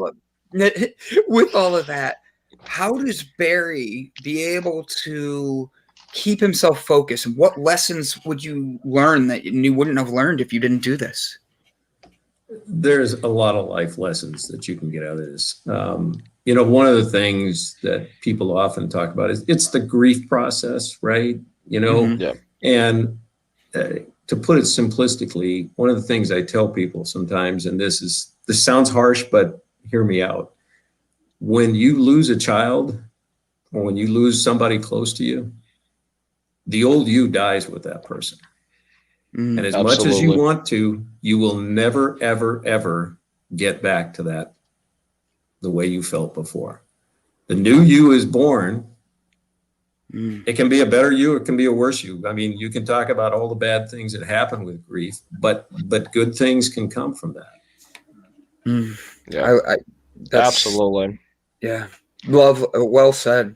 Sorry, Gavin, go ahead. I talk a lot. I'll mute myself. No, you're good. You're good. Actually, that's why one of the things I want to start touching on is how you grew throughout this experience, and not only you, but also you had the missus with you. How long were you two together, and how did this affect your relationship? You know, that's another thing that happens with grief and this kind of stuff is a lot of times there'll be divorces and, you know, people grow apart because of what happened, because there's a lot of blame, right? Yeah. Do I bear some of this responsibility? You bet I do. But yeah, if you play the blame game, you're never going to get there, right? Yeah. And we agreed in the beginning, you use this opportunity to grow closer, because that's usually what will happen. You'll either grow closer or you'll grow apart. Yeah. For us, we've grown closer. And that's kind of the other thing. When I tell the three things, I'll give you the second one, is about forgiveness. You know, it was easy for me to forgive the guys at the party. Kevin did this. And forgiving your kid, that's not that hard to do. There's one person that's pretty hard to forgive. Yeah. I actually heard a pastor describe it best once. He said, anger and vengeance lead to one thing: destruction. Forgiveness leads to healing. And sometimes the most important person you need to forgive is yourself. I mean, these are things I've learned. It's so that I'm clear here, before 2005, when this happened, I was just a hillbilly, right? I mean, I never did any public speaking. I went and did my job, came home, hung out on the weekends. This wasn't my gig. Yeah. So how did the walk itself affect your relationship then? Because like I said, you weren't together during a lot of it, being you were walking, she was driving, but did it still bring you closer together, since it was definitely a journey? It was like a labor in a sense, one of our like Hercules' labors. You had to do this great walk. it brought us closer together. This whole thing has definitely brought us closer together. Because like I said, usually with these things, it goes one way or the other. You either move closer together or not. And, you know, the interesting thing is we lived in a hotel for 4 months, right? Different hotels. Yeah. But I found out that really you don't need that much, right? Yeah. I mean, you live in a hotel, get something to eat, move on. Yeah. But it was good for us. I trust her implicitly with all of that stuff because she pulled some shenanigans on me when I was out there. What was she up to? What were some of these shenanigans? Yep, that's where I was going with. So I have good friends, and one day I was sitting in the truck with her, and one of my good buddies calls her phone. We had coverage there, and he calls her phone, and she's talking to him for a little bit, and she hands the phone to me, and I'm talking to him. Talked to him a little bit, didn't seem to want anything, just checking in. And I'm like, I hung up the phone. I said, why did he call you? She goes, I don't know, probably because he thought you were out walking or whatever. Well, I get up into Idaho and I'm headed out through the open there and I can see the truck out in the distance. And I see there's somebody there. Cool. All right. I'm going to have some visitors at the next stop. And I get a little closer, and the dude's leaned on my truck. I'm like, that's not something somebody does unless they know you. Yeah. And I get a little closer, and they're sitting in my chair. I'm like, huh. Well, it turns out my buddy was there. Him and a couple other buddies were there, and they had been planning this the whole time and not telling me. And he told me, he goes, I felt like I was kind of having an affair with her because I'd call her and say, can you talk now? Yeah, that's what I was like thinking the way you were describing it. And I was oblivious to it. I didn't know they were coming, and she was planning the thing the whole time. So Papa Bear's walking up the truck like somebody's sitting in my chair. Like, yeah, exactly, right? Nobody leans on your truck unless they know you. yeah. So you traveled a lot of, you saw a lot of scenery. You got to go to a lot of schools and all that. I'm actually pulling up right here. You have some beautiful sights you got to see. What was one of your? Oh my God. Oh, Gavin, I'm in his photo gallery right now. Wow. Like I'm listening, but I'm looking and I'm seeing these pictures going, this is spectacularly beautiful. Like this walk had to be part of like an inspiration and a healing for you. Where would you say, what was the most beautiful thing you saw on your trip? You know what? Probably the sign that said Kalispell, which is where I finished, was 7 miles away, quite frankly. There was a lot of beautiful stuff, but in the back of your mind, you're always wondering, are you going to get there? Yeah. Right? I mean, in the back of your mind, you're thinking, I'm gonna end up twisting my ankle. Something's gonna happen. Things are gonna go south. In one of these pictures here, you'll see where I see a sign that says Kalispell is this way, and it's 90 miles or something. And that was, I think it's in this group, but once I started seeing signs for Kalispell, that for me, that was a beautiful thing.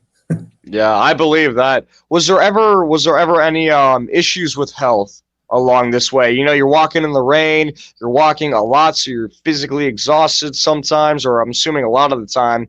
Was there ever any like issues with physical injuries or getting sick?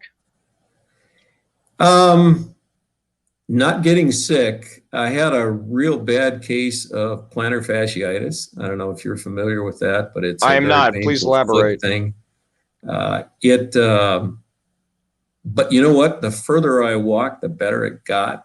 I had problems with blisters in the beginning that I had to sort out. I had a blister about the size of a quarter on my foot, ingrown toenails, that kind of stuff. But they were all manageable things. It hurt, but the further I went, the better I felt. Because you get into a routine. You figure out what you can get away with, what you can't get away with. I really never left the hotel. When I got to the hotel at night, she was going to have to order out because I'm going to go sit in the tub because I averaged about 14 miles a day, which doesn't sound like a big deal until you do it every day. Yeah, no, that's a good amount right there. 14 miles. So we're good. I've been wanting to ask, and I want to know. Can you tell us about your son? Tell us. I just saw the. I saw it, and I'm like, all right, Tokyo, you're hitting where I want to ask as well. And the other thing was, I saw that like we have your. I wanted to ask. This is your son's stone, correct? Yeah. Just out of curiosity, is that his view? Is that like from like the other? Oh my God! I was going to say, well, you chose like the most beautiful place ever. So Kevin was a lot like me. He was not a good student, but the teachers always told me about what a good heart he had and how kind he was to everybody.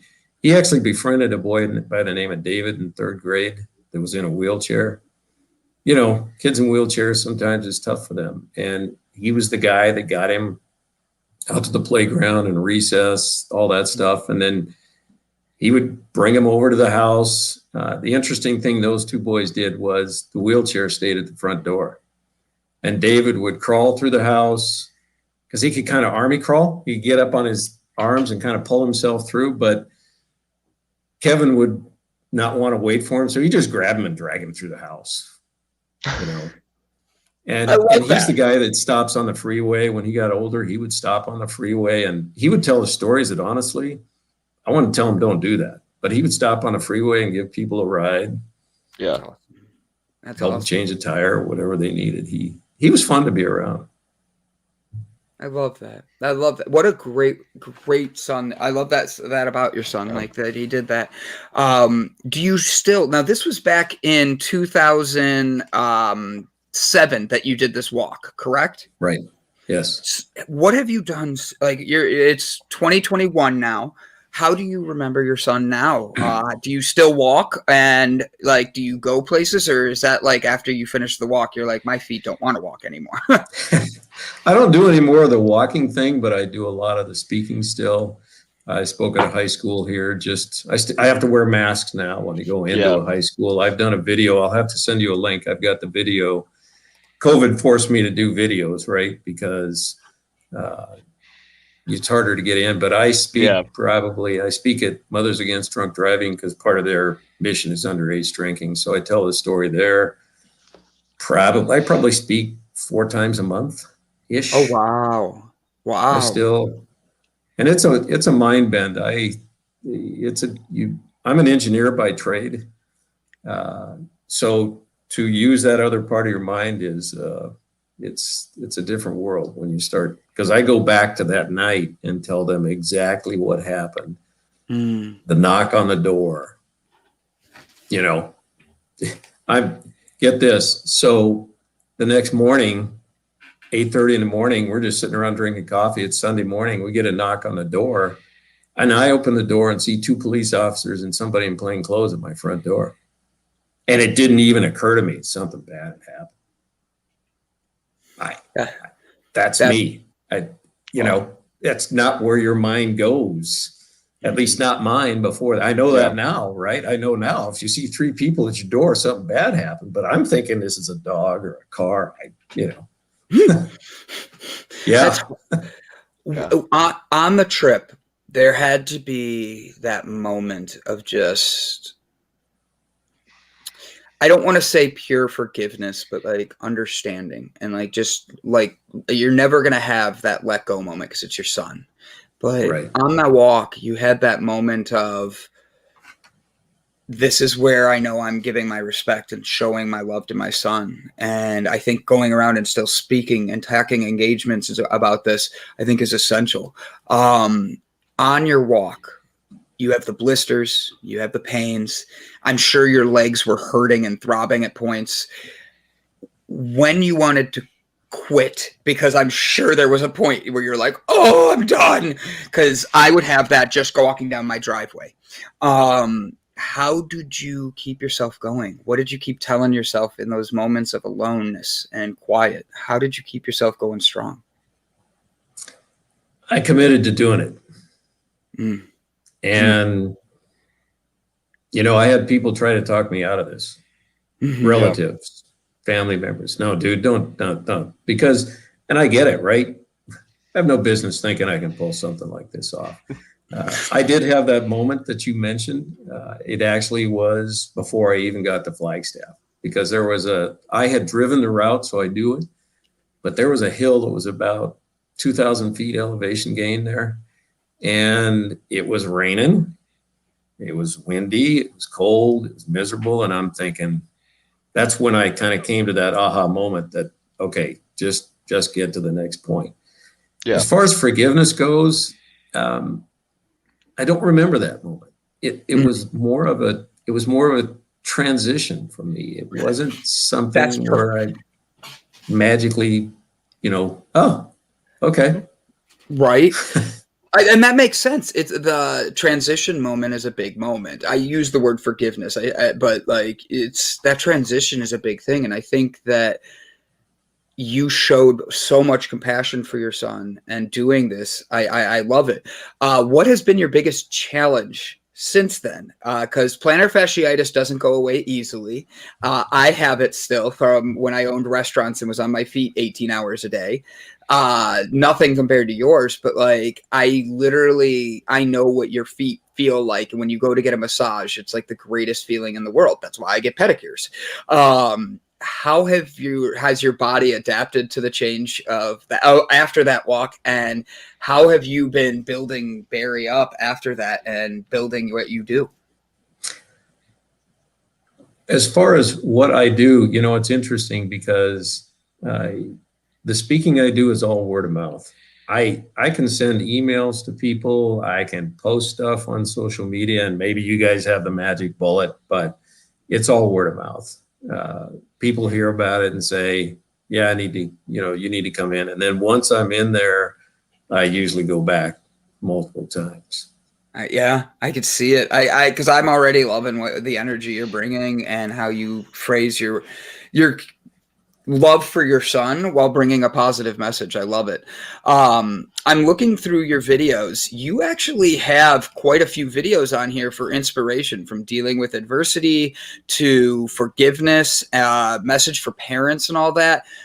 What would be a recommendation for the listeners and the viewers that you would say? I will send you a link to it, because I actually created, so I'll tell you, I created 2 videos that are not up on the website yet. They're on the Facebook page. If you scroll down a little ways, there's 2 videos there. I did one so there's 2 different stories I tell. There's a story I tell at schools. And then there is, as I like to say, the rest of the story, which is faith-based, because I use the words, something very good will come from this. Those aren't my words. No. Those are not my words. And that was, when you look at this and say, wow, you did this, you did that. Nah, it wasn't really me. Yeah. It was a God thing. It just was. I can't explain what happened. I've had people say, well, it could have happened. And I'm like, look, it happened. And here we are, right? Yeah. I mean, that phrase has been my mantra, right? How am I going to make, when I heard that phrase, I'm like, well, what am I supposed to do? Wait. What? Right? What am I supposed to do? And so that's one of the things I say. Maybe that's the thing, is I'll never know, right? I mean, I know good things have come from it, but I don't know if it's something very good. Yeah. So first, real quick question: how many schools approximately have you spoken at? Oh, well, my bride's not here right now. I would say I've probably told the story 400 or 500 times. Wow. And the numbers you quote there, I don't know the exact numbers anymore, and I probably should keep track. It's one of those things you look back on it and think you should have kept closer track. It's kind of like my grandson. I used to run 10Ks and 5Ks and all that. And now he's texting me, asking me, well, what was your best 10K time? Because he wants to beat it, right? And I'm like, yeah, I think it was around here. He goes, you don't remember? No, I didn't. If I'd have known you were going to care, I would have. I don't know. fast. My time was fast. Beat it. Like, Exactly. yeah. Well, if you're able to, then I honestly did not think it was going to be that many. That's extremely impressive. That's wonderful. What is one of the most, or I guess, yeah, if you could remember, what is one of the most extraordinary or like meaningful experiences that you had after or during one of these speeches? Maybe like a student came up to you and said something, or a faculty member. Like, what's something that really made that school stand out when you were there? Oh, okay. Here we go. Lots of them, right? I've had Yeah. parents contact me afterwards, but I spoke at a school one time and, did my thing, and I got a call a couple weeks later. There had been a party. One of the students that heard my story was at that party. There was a kid that was passed out.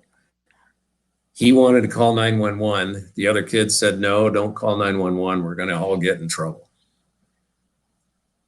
So he didn't call 911. He put the kid in his car and drove him to an urgent care facility, who called 911. They air evac'd him out, saved his life. Wow.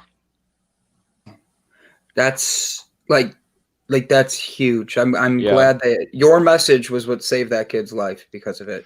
Have you noticed? Because they might not have thought of that otherwise. They wouldn't have been Yeah. like, oh, we need to get him to a hospital. It could have been just let him sleep. And you, Yeah. wow. Go ahead, Gabby. Because I'm Yeah. trying to Well, think of not a only that, question but after that's that. Like my mind. no, you're like, good. You're good. That's like a tough situation. That's great. That's like, honestly, he wouldn't have done that if he did not hear your story, because that's a weird, tough situation for a young adult or a teenager to be in, where you know that there's something going wrong. You know that you need to do something, because while you don't know what the outcome could or what the outcome will be, you know what it could be if you don't do anything. But then at the same time, you have that social pressure of, hey, don't be a rat. Hey, don't give us all away. We're trying to have a good time, and you're going to screw it all up because of a hunch that you have. So now you're in this weird thing of, oh, I could possibly save this person's life, or, oh, I could commit social suicide, in a sense, where they're very, and logically, a person's actual life is much more important than your social life. But when you're a kid, when you're young, and especially if you're intoxicated, you're not able to rationalize properly. You're not able to really think about what is important. So that's amazing, because he heard your story. He knew what he wanted to do. He was going to get him help regardless. He just had to figure out how to do it, and he was able to go his way about that, which was taking him to the hospital. And thank God that he wasn't drinking, or at least too intoxicated where he wasn't able to drive, or else he might not have done anything. He might have said, well, shit, I hope you wake up in the morning, dude. Yeah. It's one of the things I tell kids all the time about that is because his friend Craig is the one that found him. Yeah. And I tell him, when you're in that situation, think about Kevin's buddy Craig. Yep. It's a night he'll never forget, because he knew he was going back in to check on him. Because he was passed out. They put him in his bed on his side. They actually shaved his head and his legs while he was passed out, because, right, it's just a party. Yeah. But he was going in to check on him, and I tell everybody, think about his buddy Craig. It's a night that'll haunt him the rest of his life. Absolutely. Did he find him that night, or did he find him in the morning? He found him that night. They laid him down, and then they went in and shaved his head and his legs, and Craig kept going back in to check on him, and calls started coming into 911 about 4:00 in the morning. Yeah. And, as I tell everybody, my son died in the hospital while I slept peacefully in my bed. I'm sorry about that. With Craig, you said was your son's friend's name. Did Craig and you stay in contact after that? I'm sure that this had to create a little bit of a bond. But have you kept in contact with him through all of this afterwards? Yeah, actually, it's an interesting thing. Not only Craig, but there's probably 3 or 4 of his buddies that I stay in contact with. Yeah. They'll just stop by. Sometimes they call me first. Sometimes they just stop by. But there's one that lives in Texas. Every time he comes to town, he comes over with all his kids, and Yeah. That's how you know that you're close, when you just stop by at somebody's house. Yeah. Well, you didn't answer the phone, so I just came over. Oh, Yeah. What has this journey taught you to appreciate that you may not have before? Life holds no guarantees, man. That there's no way I would have predicted something like that. I mean, I'm not that guy, right? Yeah. But it's taught me that, you have to try to make the best of what happens to you. As I said, bad stuff's going to happen. It just does. And how you handle it defines your life, right? I mean, it just does. It does. This is actually a question. I'm gonna turn this into a question. Same challenge that people have when they try to take the car keys away from their friends.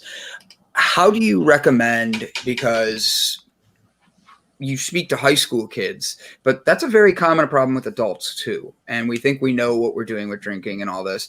How do you recommend talking to people, especially if they're in that intoxicated state, about, hey, just give me the keys, something like that? I see your face. You're like, no, don't try to be.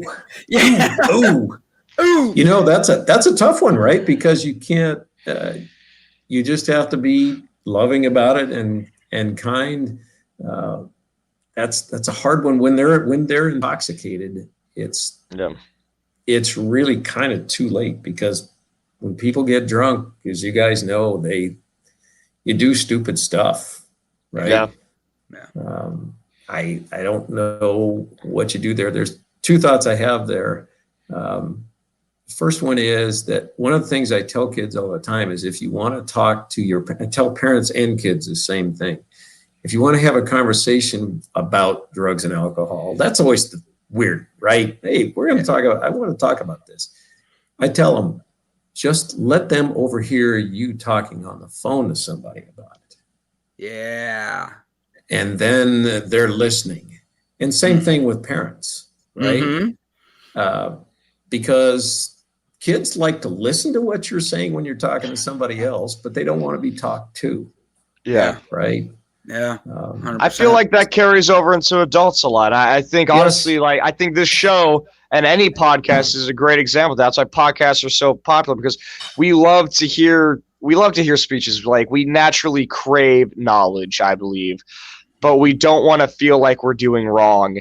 And when somebody is lecturing to us, I feel like there's a subconscious thing in our head that says, oh, you're doing wrong because you don't know this, or because you're not doing this, or because, like, there's that subconscious thing being talked at rather than being talked with or talked to. Exactly. Yeah. Mm-hmm. Exactly. And it's your parents. Can I tell a funny story? Yeah. No. It better make me laugh. It will.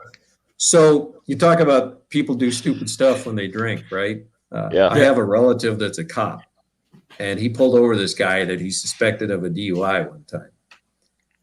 So you get pulled over by a cop. If you got a beer, you're going to hide that thing, right? Yeah. You got to hide that. Hello, hide that thing. So cop walks up to the side of the car, and he can see the guy still got a beer sitting between his legs. Yeah. Oh, it gets better. Don't worry. So he talks to him for a little bit, and he says, of course, please exit the vehicle. So for sure now, you would put that beer on the floor, in the console, something, right? Mm-hmm. This guy was so drunk, he handed the beer to the cop and asked him to do that. If that doesn't explain the problem with trying to convince somebody to give me your keys, I don't know what does. So my cousin is a cop, and this is just to have fun with this. And in high school, people used to party, and he is a police officer still in the city I went to high school. He told me recently, because he's much older, he goes, Do you know how many people I would break up parties and they'd see the last name on my badge and they thought they could use your name to get out of trouble? And I'm like, no, it probably got them in more trouble. He's like, yeah, I knew you must have been at the party. And I'm like, I wasn't even invited. I'm glad you showed up, you know?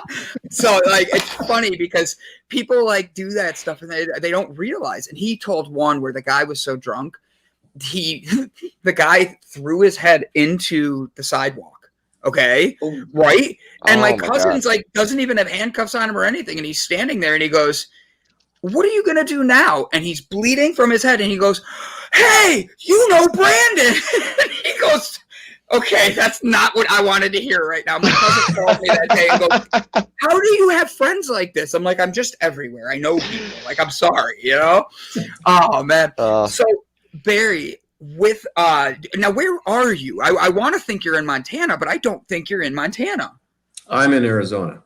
I grew up in Montana, but I live in Gilbert, Arizona. Got it. Nice. I was born in Tucson. Okay. Sorry. Yeah. Yeah. It was Gavin I'm picking on there. Nothing about Tucson. Yep. What's the weather like in Arizona right now? Well, here at the place we have, it's hot today, but we have a place up north, and it's at 6,300 feet, and the weather's going to be in the mid 70s today. We're going to head up there tomorrow and stay up there for a week. But yeah, Arizona, it's a dry heat, but it's hot. There's no two ways about it. It's hot. Yeah, no, it's hot. It's hot. It's dry. You take a shower, you get out, you're immediately dry all of a sudden. You walk down the street, you need to drink water and put on chapstick. Like I would love that. I sweat eating ice cream in the winter. So for me, stepping outside in that, it'd be like, and just like all of a sudden, like dry. It'd be heaven for someone like me that sweats that much. Well, there's also things you don't think about. Like one of the issues I always had when I went from being in Ohio, when I go back to visit Arizona, was I'd wake up in the morning and I'd have crust on my eyes. Some nights really bad to where I couldn't open my eyes. I had to find my way, like a blind mummy. I had to find my way to the bathroom so I could wash all this gunk out of my face so I could see again. Yeah. Oh my gosh. So with the weekend coming up, are you doing anything special? Do you do anything fun over weekends that like we should share people? Any events or speaking stuff we should send people to see you? Not this weekend. I'm not sure exactly. I don't think I've got anything else in May at this point, but I'll definitely send you the video because it's essentially the exact same thing, which, by the way, doing videos is really, really hard to do, right? It's one thing to get up in front of people and talk, but to stare at a camera and try to do that, because in the beginning I always had notes, but at some point you just say, okay, I'm just going to tell a story. You almost have to be a little bit insane. You almost got to be a little crazy to be able to do that. Yeah. I don't like looking at myself. I hate looking at myself. Like I'm so grateful I can't hear my voice because of God, I would have to turn the show off. But like in all seriousness, like I see the reflection of the light hitting my head and I'm like, okay, I gotta lean this way a little bit. And then I'm like, right? Like Barry's over there, like, I get it, B. I get it. I polished it up this morning just before we came on. You could always pull a Castaway. You can go and buy some like volleyballs and a basketball and draw faces on them and make like a fake crowd, like a fake audience behind your camera so you have something to stare at. You make eye contact with them. Oh, you're talking that side of the camera, not this side. I was like, I got the Ninja Turtles above me. I've got Raph right here. We have the unicorns protecting me. Yeah, no, I'm saying on this side of the camera. Ooh, my camera moved when I said that. Yeah, that side of the camera. Just have like this fake audience there. Some paper plates or something. I actually just put an X on a Post-it note. There you go. And put it right underneath the camera and just stared at that X. Because I needed something to stare at, because otherwise you're looking past the camera and you're seeing those animals or whatever. And if you don't have notes, it's pretty distracting. Yeah. Yes, it is. Yes, it is. So we're coming up on the last 10 minutes of our show. I want to share your website again for everybody. And your book that everybody could go, I saw it's on Amazon, it's on Barnes and Nobles. You even have, I believe I saw a digital copy on your website as well for people. Is that correct? The digital copy on Amazon. We didn't do very much with the stuff on the web. Everybody wants to buy stuff on Amazon. That's just reality. So that's where we sell most of the books. Jeff Bezos, he owns everything nowadays. Yes, he does. I've seen people now, because Amazon has gotten to such the monster that it's become, this huge corporation. The things that they sell oftentimes are no longer cheaper than in the stores. It's actually costs a lot more because it's directly delivered to you. And so what I've been seeing as a trend is people will go to stores with the Amazon app. They'll find products and scan it, and then they'll find it on Amazon, see how much it is. Though it'll be like I saw this guy get a hair straightener that was like, I think $60 on Amazon, this like hair curler, and he bought it in store for I think $20, and then went on Amazon and sold it for $3 less than what they were selling it for. Wow. Like, so one thing we do to end our shows, and Bob, are you back there still? Because we got the B team today. Like, look at this. We have Brandon, Barry, Bob, and Bavin. we got the BGs. Oh, the Bee Gees. Well, you can't have to be old to tell know by the way I use my walk. I'm a woman's man. No time to talk. His name is Gavin. He's singing well. I love it when he brings it down. So we end every episode giving everybody a positive affirmation. It's a way to get through their day, their weekend, their month, whatever it may be. But today is Friday, and it's the end of the week. So you better be ready, Barry. You too, Bob. You got to give that inspirational speech because we got to push people through the rest of the weekend. I will go first so you guys see it. And then Gavin, then Bob, because he's a regular, make him work a little bit, and then Barry, you're going to take us out for the end of the show. All right. Okay. So guys, thank you for tuning in. We had a great audience participation. We had great people sharing and liking it today. This has been a very powerful one because Barry's story is one that he literally shares with raw vulnerability and openness. And that's something that a lot of people don't realize is how you really build your best you. He's a testament for being an individual and finding a way to love yourself through pain. And the truth is, I think we all need to learn how to grow and get the best out of ourselves all the time. Take today that this weekend, if you're in somewhere where it's sunny or you're in somewhere where it's raining, get outside, leave your technology inside, and get out and enjoy you. Get out in the silence of nature and completely love yourself for a little bit. No one else is going to take that time for you but you. Yep. So one of the things that I want to talk about from this is that social anxiety that we get from peer pressure. Mm-hmm. When you're at a party, when you're with friends, and you feel like something is going on that you don't really feel comfortable with or you don't agree with, speak up about it. Because one of two things is going to happen. They're either going to listen to you and come to sense if you see a situation where somebody is passed out drunk and you think they might be in danger and you want to try to get them help, they'll either do the same with you or they won't. And if they don't let that discourage you from doing what you believe is right, from trying to do the right thing. Still go out and do that, because even though they aren't a part of it, you could still change that person's life. You can still save that person's life. And then after the situation, one or two things are going to happen. They are either going to, if they didn't agree with you, they're either going to say, hey, I'm sorry, you were right, or they're going to be upset with you because the situation didn't go the way that they wanted to go and they felt like they were wrong. And if you help somebody and they're angry at you, they really don't need to be around. They really don't need to be your friends, the people you're hanging out with. Friends are another thing too, that they kind of come and go. You'll have people that you're very, very close with. You'll have people you get along with. but we also have our separate lives that we live. So you have to think about standing for who you are in your life instead of standing for who other people are in your life.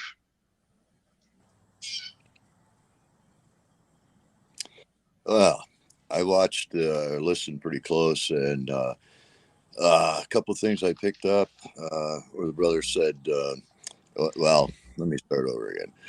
I think life is about choices, man. And the choices we have when we go through great loss and tragedy in our lives is, we can come through these things better, or we can come through them bitter. And it's a choice that we have to make. And I remember 2 years ago, I had to bury a little boy out here, and I went up into a canyon, sat, and was just trying to find something to say to encourage the people. And I looked around and I saw all the rock formations. There was a river raging below me, and I thought, my God, this is so beautiful, man. And it hit me, how much violence and how much tragedy, the extreme weather conditions, the wind and the rain and the earthquakes. It took all of that tragedy to make something beautiful that we can appreciate. And I think it's the same thing with our lives. It all depends on how we look at the things we're going through, having the proper perspective on things, and making that choice to not allow ourselves to become bitter, because bitterness and anger, they're emotions, and we're bigger, or should be bigger than our emotions, and be able to control those things and not allow bitterness and not allow anger and regret and remorse and all that stuff to control our lives, man. Good will come out of it. I couldn't see any good coming out of my wife dying 6 years ago, but looking back today, I'm glad I didn't give up. I mean, I wanted to die for 2 years, but I refused to allow the anger and the bitterness and all that stuff to control me. I thought there's got to be something good of this. So if we keep our perspective right, and we keep looking for what kind of good can I bring out of this, there's going to be other people that go through the same things that we've been through. And when we've come through them, we've got that experience behind us, and be able to encourage and help other people through this thing, to not allow us to just kind of fade away. So just stay in the fight, man. Just stay in the fight. Keep looking for that positive thing. Keep looking for somebody to help. I mean, that's what got me through most of this stuff that I went through. Was I had such compassion for people, and I just wanted to help them through, because I didn't want anybody to go through what I went through without having some kind of hope. And it's all about hope, man. So we've all got hope if we've got the right perspective. So just look for the good in everything. It's there. It's hard to see sometimes, but don't give in to the bitter, and go out and love people, and appreciate things that you have. It's those little things, those little moments that make memories that get you through that. So just be positive on things, man, and be a blessing, and you'll be blessed, man. I love that. Now, what was your buddy's name right next to you? Sir Robert of Latte. Sir Robert of Latte, can you give everybody a quick inspirational message? You're sitting here with us now. I'm bringing you into this. Welcome to How I Run Things. Give us just something positive, whether it's, hey, get out on your bike or whatever this weekend. Get on your spaceship and go up to Mars with us, whatever it may be. Give us an inspirational word, and then Barry's going to take us out.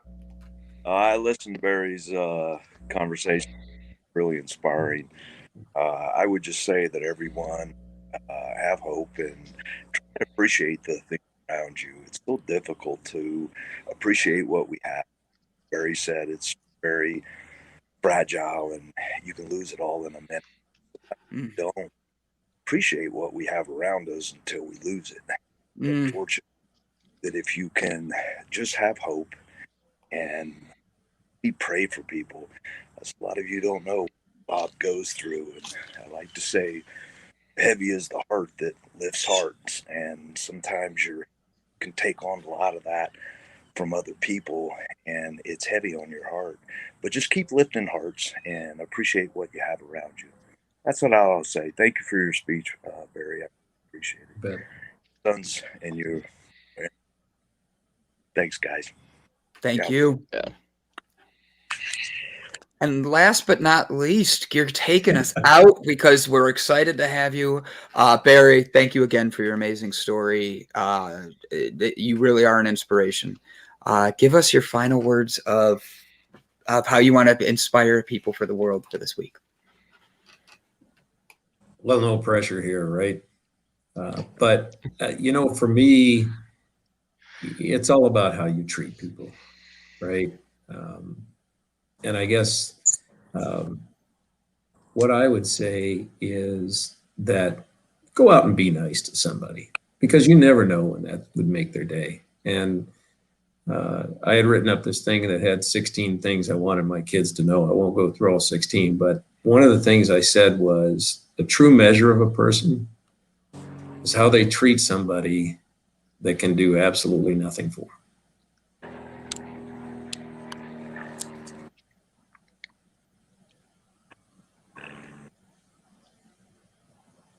Very true. Very true. That's a great inspirational word. Like, I'm sitting here going like, wow, like I was just listening and I'm like just staring at Barry. Like, this is really not what I should just be staring at him on. But like, I didn't have any other words with that. No, absolutely wonderful. We are at the end of the show here. Thank you all so much for being here with us today. Thank you to all the viewers who were watching, all the great comments that we had today. Barry, Bob, rocket scientist over there. Thank you all so much for sharing this Friday morning with us and helping us start off on positivity. It really, really does mean a lot. Make sure, Barry, we have all of your links dropped already. Comments, people, make sure to go follow him, listen to his story, take time to just breathe and evaluate situations and persevere through. You know, these two gentlemen right here are great examples that you can achieve very, very difficult hurdles. You can get over them if you just sort of take it one step at a time. So thank you all so much for being here today. We will see you all next week, same time, same place. This has been Java Delight. Take care. God bless.